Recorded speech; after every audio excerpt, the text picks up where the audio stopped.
Break के बाद इस्तकबाल आप सबका प्रोग्राम सलाम जेके आप देख रहे हैं जम्मू के स्टूडियो से बराह रास्त, जहां पर हमने बात जम्मू कश्मीर के अंदर सलामती से जुड़े मामलात की कि मरकज़ की जानिब से कुछ अहम तरीन फैसले लिए गए। लेकिन बात अब ज़रा जम्मू कश्मीर की सियासत की भी करते हैं और आज सबसे पहले उन लोगों की जिनको लाखों लोगों ने चुनकर लाया, नुमाइंदगी का मौका दिया, यानी मरकज़ के ज़ेर-ए-इंतज़ाम इलाके में 10 साल की तवील मुद्दत के बाद चुनाव हुए और चुनाव के बाद जो नताइज आए उन नताइज ने 90 असेंबली कॉन्स्टिट्यूंसीज के अंदर एमएलएज दिए, 6.5 बरसों के बाद एमएलएज। लेकिन इन एमएलएज की जरा बैकग्राउंड भी जानने की कोशिश करते हैं। मुसलसल आपके सामने रिपोर्ट से आदाद-ओ-शुमार हमने रखी हैं कि इन एमएलएज में से कितने लोगों के खिलाफ केसेस हैं, कितने लोग कई अहम तरीन केसेस में कसूरवार पाए गए, कितने लोग इनमें से मुल्जिम या मुजरिम हैं, कितने लोगों पर पुलिस की जानिब से एफआईआर्स लगाई गई, कितने लोगों के ऐसे क्रिमिनल केसेस हैं जो खत्म किए गए। और इन्हीं एमएलएज में से ये जानने की हमने कई बार कोशिश की कि अमीर कौन और गरीब कौन है। ये अवाम के सामने रखना जरूरी है, क्योंकि जो लोग वोट देते हैं उनको ये भी पता होना चाहिए कि जिस चेहरे को वो नुमाइंदगी का मौका देते हैं वो चेहरा क्या करता है, उसकी बैकग्राउंड क्या है। तो आज ईडीआर के कुछ और आदाद-ओ-शुमार आपके सामने रखेंगे। 90 असेंबली हल्कों में जो नुमाइंदे चुन कर लाए हैं, कौन कितना अमीर है, किसने क्या हल्फनामे में या जो एफिडेविट्स चुनाव के वक्त दिया था उसमें लिख कर दिया, और सारी तफसीलात जमा करके आपको बताएंगे कि किस पार्टी का कौन सा चेहरा इशफाक कहां पर आज के वक्त में खड़ा है, कौन अमीर और कौन गरीब। चलिए जी, ये हम आपको बताएंगे क्योंकि एडीआर की ताज़ा रिपोर्ट सामने आई है और इस ताज़ा रिपोर्ट के अंदर बात साफ कर दी गई है कि आउट ऑफ 90, 76 इलेक्टेड एमएलएज करोड़पति है। डिटेल में थोड़ी देर में मैं आऊँगा, पार्टी वाइज भी बताऊँगा आपको। अच्छा, इन्हीं 90 एमएलएज में से 9% एमएलएज ऐसे हैं जो सीरियस क्रिमिनल चार्जेस जिनके ऊपर है, इनके एफिडेविट के हिसाब से। और इन्हीं में से 70% ऐसे एमएलएज हैं जिनकी तालीमी काबिलियत ग्रेजुएशन है या ग्रेजुएशन से ऊपर है। 84% एमएलए ऐसे हैं जिनकी आमदनी बढ़ी, जिनके एसेट्स बढ़े, 11.43 करोड़ रुपए से बढ़ी है और ये डबल हुई है 2014 के मुकाबले में। 2014 के चुनाव में जो एफिडेविट दिए थे और अब की बार दिया है उसमें कम उनकी प्रॉपर्टियां नहीं हुई है, एसेट्स कम नहीं हुए बल्कि एसेट्स बढ़े हैं। हद उम्र 51 से 80 साल के जो इसमें इलेक्टेड एमएलएज है वो है 68%, यानी मोर देन 60% लोग वो है जिनकी उम्र 51 साल से 80 साल के दरमियान है। और उसमें ऐसे भी कुछ लोग हैं जो बिल्कुल यंग भी है। और हद उम्र के बाद जब आप देखेंगे पार्टी वाइज ब्रेकअप देखेंगे एडीआर के हिसाब से जिन पर क्रिमिनल चार्ज है, तो नेशनल कॉन्फ्रेंस के 5 ऐसे उम्मीदवार हैं जो कामयाब हुए हैं और वो तो कुल मिलाकर 12% बनते हैं जिन पर क्रिमिनल चार्जेस है। उन 5 में से 4 पर सीरियस है, एक थोड़ा सा लिटिल क्राइम वाला मामला है। दूसरे नंबर पर भारतीय जनता पार्टी है जिनके 2 कैंडिडेट है, 7% उन पर क्रिमिनल चार्जेस है। दोनों पर ये जो है बड़े संगीन इल्ज़ामात है, ये 2 कैंडिडेट जिन पर क्रिमिनल चार्जेस के ये लगे। पीडीपी के 33%, मतलब एक उम्मीदवार है उनका और उन पर सीरियस चार्जेस है एक उम्मीदवार पर। आम आदमी पार्टी 100% है क्योंकि एक ही उम्मीदवार है उनका, उसके ऊपर भी क्रिमिनल चार्जेस है उनके एफिडेविट के मुताबिक और ये एडीआर की रिपोर्ट के मुताबिक। मजीद जब आप करोड़पतियों के आप ब्रेकडाउन देखेंगे तो नेशनल कॉन्फ्रेंस के पास 42 में से 37 ऐसे उम्मीदवार हैं जो 88% होता है, जो करोड़पति है। बीजेपी के 29 कैंडिडेट्स में से 25 ऐसे हैं जो करोड़पति है, डेट मीन्स 86% इनके हैं। इंडियन नेशनल कांग्रेस के 6 लोग जो है वो करोड़पति है, 100% यहाँ पर इनका है। पीडीपी के 3 में से 2 करोड़पति है और इसी तरीके से आज़ाद 7 में से 4 करोड़पति है, जो मोर देन 50% माना जा रहा है। सबसे जो चेहरे हैं, छोटे चेहरे यानी उम्र में सबसे कम जो जीत कर आए हैं उनमें शगुन परिहार है, 29 साल जिनकी उम्र है। बीजेपी से इनका ताल्लुक है, किश्तवाड़ से, ये सबसे छोटी होगी इस असेंबली के अंदर।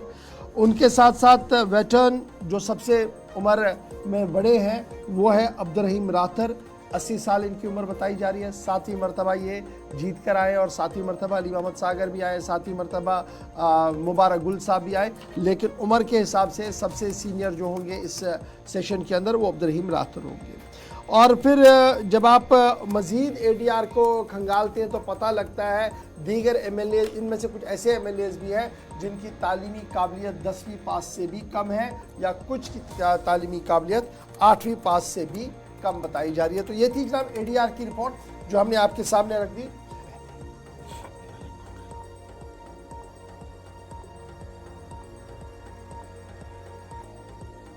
बढ़ते हैं जी आगे, बात जरा आज के दिन की करते हैं, क्योंकि प्रदेश कांग्रेस कमेटी के दफ्तर पर 12 बजे के बाद सबकी नजर रहेगी और माना जा रहा है कि जुम्मा की नमाज से पहले कांग्रेस लेजिस्लेटिव पार्टी का इजलास तलब किया गया है और कांग्रेस लेजिस्लेटिव पार्टी के इजलास की सरबराही पार्टी के रियासती सदर तारिक हमीद करा करेंगे और नई हुकूमत साजी के हवाले से एक और कदम आगे बढ़ाया जाएगा। अगरचे नेशनल कॉन्फ्रेंस अपने बलबूते पर सेट टारगेट पर आ गई है, लेकिन उसके बावजूद भी कल उमर अब्दुल्ला ने कहा कि वो कांग्रेस का इंतजार करेंगे और ये माना जा रहा है कि कांग्रेस लेजिस्लेटिव पार्टी का अहम तरीन इजलास आज श्रीनगर के अंदर होगा।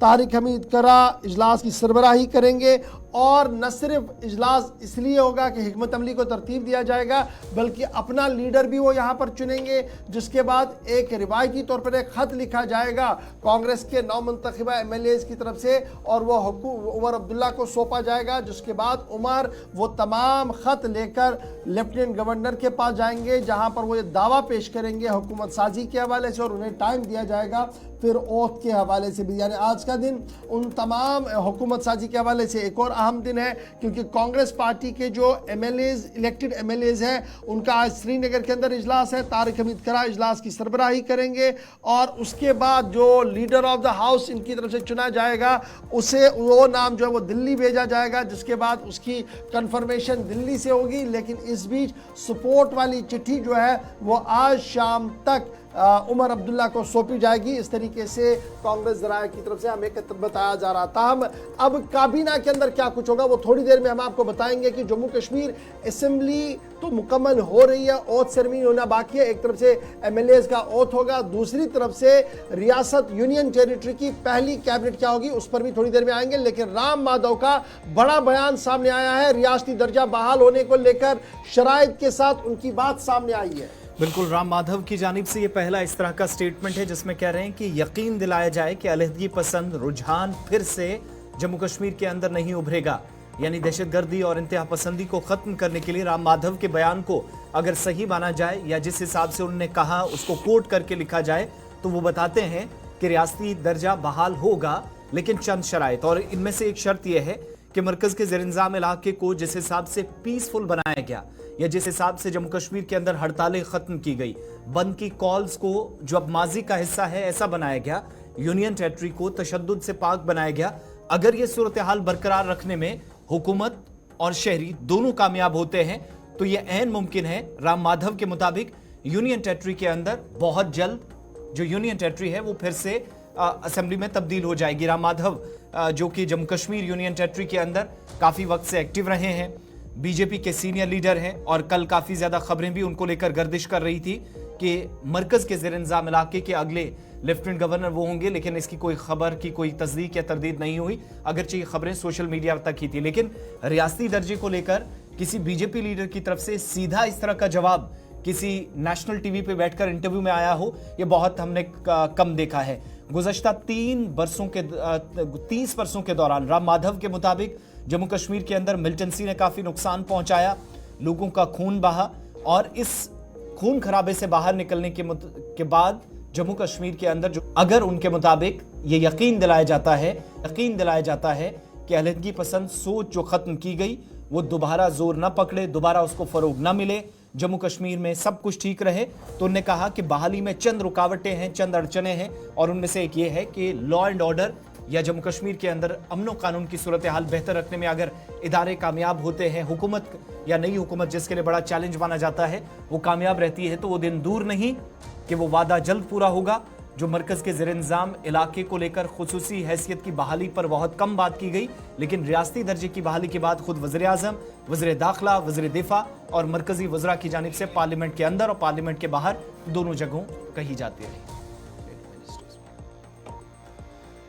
चलिए, रियासत की बहाली कब होगी कब नहीं होगी, लेकिन बयानात का सिलसिला शुरू हो गया है। लेकिन इस बीच ज़रा आपको ये भी बताते चले कि नई काबीना की तश्कील के हवाले से भी कोशिशें तेज़ हो रही हैं और नई काबीना के अंदर कौन से चेहरे होंगे, कौन कहां पर हो सकता है, इस हवाले से भी कई बातें जो है वो सामने आ रही है। बड़ी खबर हम आपको बता रहे हैं कि उमर अब्दुल्ला वाली सरबराही हुकूमत में कौन से नए चेहरे हो सकते हैं। जम्मू सूबे और कश्मीर सूबे के अंदर नए चेहरों को लाया जाएगा, इस तरीके की खबरें आ रही थी।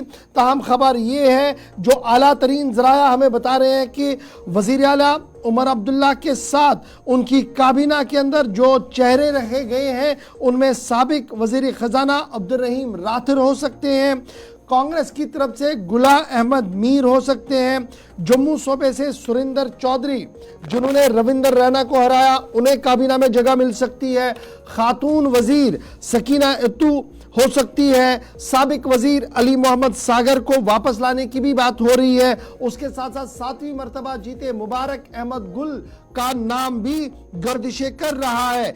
इस बीच जम्मू सूबे से एजाज जान जो नेशनल कॉन्फ्रेंस के नौजवान लीडरों में माने जा रहे हैं और अच्छी कामयाबी उन्होंने भी हासिल किया, उनका नाम जफर अली खटाना और सैफुल्ला मीर नॉर्थ कश्मीर से नाम सामने आ रहे हैं। एक तरफ से यह नाम आ रहा है और दूसरी तरफ से यह भी कहा जा रहा है कि नॉर्थ कश्मीर से ही शायद फारूक अहमद शाह को भी लिया जा सकता है। और इस बीच फारूक शाह का नाम भी उस लिस्ट के अंदर गर्दिशों में है जो लिस्ट आजकल जबरदस्त चल रही है। इस बीच कांग्रेस को डिप्टी स्पीकर का ओहदा भी दिया जा सकता है।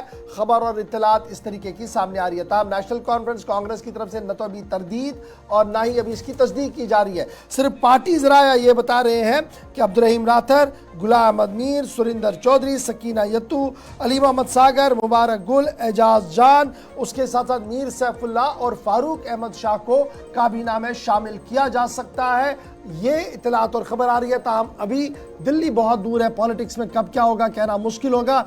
डिप्टी स्पीकर का ओहदा कांग्रेस को दिया जा सकता है, इस हवाले से भी बातचीत जो है वो चल रही है। ताहम बड़ी खबर कि आज और कल का दिन हुकूमत साजी के लिए इंतहाई अहम होगा। कांग्रेस की तरफ से आज जो सपोर्ट की लेटर है वो मिलेगी, जिसके बाद लेफ्टिनेंट गवर्नर के दफ्तर के साथ रब्ता करके वक्त लिया जाएगा हुकूमत साजी के हवाले से।